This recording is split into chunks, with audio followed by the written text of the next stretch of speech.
आता बबलू डबलू इथं कपिली बिल काय चालणार नाही. तात्या बित्या स्पष्ट शब्दात सांगतो.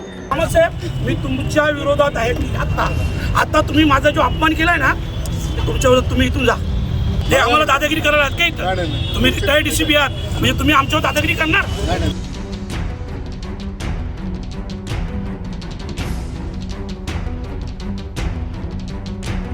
तुम्ही अगोदर तुम्ही स्वतः मीटिंग केली, आम्ही त्यात होतो का? पोलीस प्रशासन होतं का? नव्हतं ना.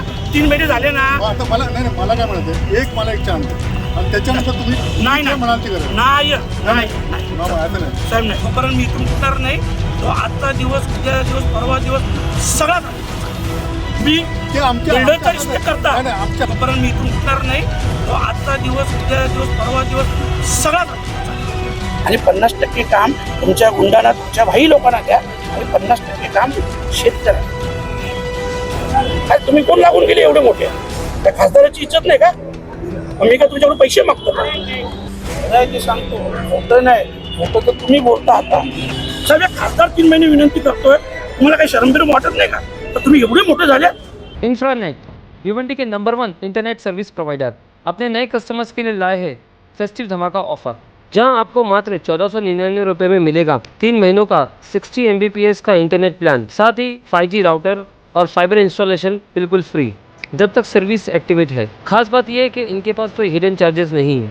इंफ्रानेट जाने जाते हैं अपनी हाई क्वालिटी इंटरनेट स्पीड और प्रीमियम सर्विस के लिए, तो आज ही इंफ्रानेट की सर्विस लगाइए और अपनी ज़िंदगी में रफ्तार लाइए। भिवंडी के एकमात्र लाइसेंस ISP इंफ्रानेट। जरा बाजूला ये. इथून बाजूला येतो. नमस्कार. 3 महिन्यापूर्वी तुम्ही माझ्या घरी आले, बरोबर आहे? तुम्ही एकदा तरी मला उत्तर दिलं? तुम्हाला डायरेक्टली उत्तर काय उत्तर? मी तर फोन केले, मला उत्तरच नाही दिलं. तुमच्या सेटनी पण उत्तर नाही दिलं. 3 महिने एक खासदाराला तुम्ही खात्यावर मारून साधं उत्तर देत नाही. ऐका, मी 3 महिने विनंती काय करतो? काय विनंती करतो? शेतकऱ्यांची मिटिंग लावा. साहेब हेच विनंती आहे. जर चुकीचा शब्द असेल तर स्पष्ट सांगा. शेतकऱ्यांची मिटिंग लावा, कोणाची व्यवहार बाकी त्यांची पूर्ण करा आणि 50% काम तुमच्या गुंडांना, तुमच्या भाई लोकांना द्या आणि 50% काम शेतकऱ्यांना. तुम्ही काय बोलत नाही. ऐका ते सांगतो मोठं नाही, मोठं तर तुम्ही बोलता. आता मी 3 महिन्यापासून तुमच्या मागे लागलोय. हे मिटवा. पैसे मागितले का? मग सांगा ना काय मागितलं. तुम्ही पण होते ना, बरोबर? हे 3 लोक होते. हे 3 लोक साहेब होते. हे 3 लोक साहेब, तुम्ही काय मागे नका बघू. माझा एक म्हणून चुकी नाही करणार. गुंड लोक यांच्याकडे आहेत. काही लोक जमिनी तर बळकावल्यातच आणि आता नाही होणार. आता बबलू डबलू इथं कपिली बिल काय चालणार नाही. तात्या बित्या स्पष्ट शब्दात सांगतो. सरळ मार्गाने चाला. शेतकऱ्यांना त्यांचं न्याय द्या ना. अरे कशाला घेता शाप? कशाला हाय घेता? देवानी सगळे दिले. शरम वाटायला पाहिजे. 15 वर्ष झाली शेतकऱ्यांचे पैसे देत नाही. साहेब जागेचे भाव दरवर्षी वाढतात. हे दरवर्षी कमी करायला लागले. का माहिती आहे ना? एवढ्या भावाने देता का? नाही. पगारे भरणी डायरेक्ट. शेतकरी बोलू शकत नाही.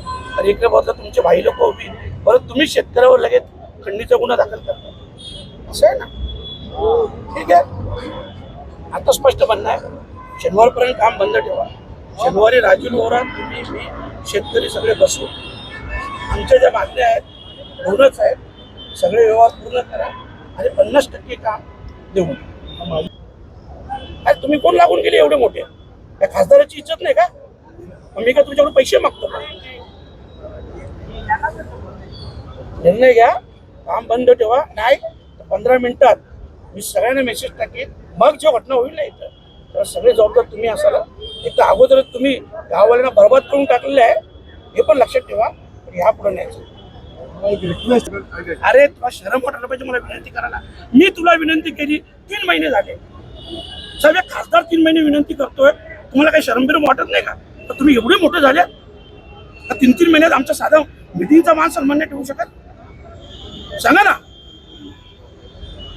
अरे जर मी आज बोलतोय ना आज ऐकत नाही तर माझी चुकी आहे. 1 हप्ता झाला माझी चुकी आहे. अरे 3 महिने झाले ना भाई. आता तुम्ही काम बंद ठेवा. नाही 10 मिनिटात बंद ठेवलं मी आता एकही शब्द बोलत नाही. 10 मिनिटात काम बंद ठेवा. 10 मिनिटात मी इथं बसेन दिवसभर. हजारो लोक जमा होती. त्याचे परिणाम तुमच्यामुळं साहेबांना त्रास झाला. कारण तुम्ही असे पण बोलतात तुमची दादागिरी आहे, तुमचं बाकी सगळं आहे. दाखवा एकदा मला पण प्रश्न नाही करायचा. थोडा विषय तर थोडं सगळ्यांना बोलो. आणि कामसाहेब मी तुमच्या विरोधात आहे. मी आता तुम्ही माझा जो अपमान केलाय ना तुमच्या विरोधात तुम्ही इथून जा. मला काही आवश्यकता नाही. तुम्ही जा. आणि हे पण सांगतो तुमच्यावर पण हक्कभंग टाकणार. तुम्ही मला काय बोलता ना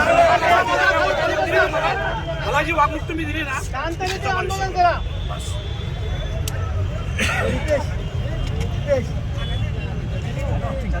हे नितेश सगळ्यांना बोलू. आणि आता काही कॉम्प्रोमाइज ऐका. आता काही होणार नाही. राजूल ओरा येत नाही ना तोपर्यंत मी इथून उठणार नाही. तो आजचा दिवस, उद्या दिवस, परवा दिवस सगळाच राजूलचा चालेल. बस करा. पोलीस यंत्रणा एवढे वर्ष दाबला शेतकऱ्यांना. आता बस करा. या मीटिंग मध्ये आम्ही होतो का? साहेब मी तुमच्या पाया पडतो. मी एक खासदार म्हणून तरी तुम्हाला विनंती करतो. तुम्ही नाही तुम्ही नाही रिस्पेक्ट करत. तुम्ही बिल्डरचा रिस्पेक्ट करता. आणि ते तुमचे रिटायर्ड DCP साहेब ते जाऊ दे. त्यांच्या पण विरोधात तुम्ही काय करते ते आम्हाला दादागिरी करायला आहात का इथं? तुम्ही रिटायर्ड DCP आहात म्हणजे तुम्ही आमच्यावर दादागिरी करणार? तुमच्या समक्ष त्यांच्या मदतीने शेतकऱ्यांच्या जमिनीवर डायरेक्ट भरणी झाली. तुम्ही अगोदर तुम्ही स्वतः मीटिंग केली. आम्ही त्यात होतो का? पोलीस प्रशासन होतं का? नव्हतं ना. 3 महिने झाले ना. आता मला नाही मला काय म्हणते मला एक चान्स आहे आणि त्याच्यानंतर तुम्ही नाही म्हणाल ती करा. नाही मामा असं नाही साहेब नाही. तुम्हाला विनंती करतो. ऐका तुम्ही बिल्डरच्या नका बोलू. नको शेतकऱ्यांना अन्याय करू. 15 वर्ष केले. 15 वर्ष केले. एक आठवडा फक्त नाही. मग थांबवा ना. 1 आठवडा काम बंद झाला. काय बिल्डरचं नुकसान होणार आहे? शासनाचं काही नुकसान आहे? शासनाचं नुकसान आहे का? तसं नसतं. काम जर केलं तर मग ते बिनकामाचं इलिगल ऍक्टिव्हिटीज होतं. नाही त्याचं इनलिगल आहेच. पण मला त्याच्यात जायचं नाही कोलात. ऐका मला त्या कोलात जायचं नाही. माझं एवढंच म्हणणं आहे. आम्हाला न्याय द्या. आम्हाला काय कोणाचं माझं एकच म्हणणं आहे.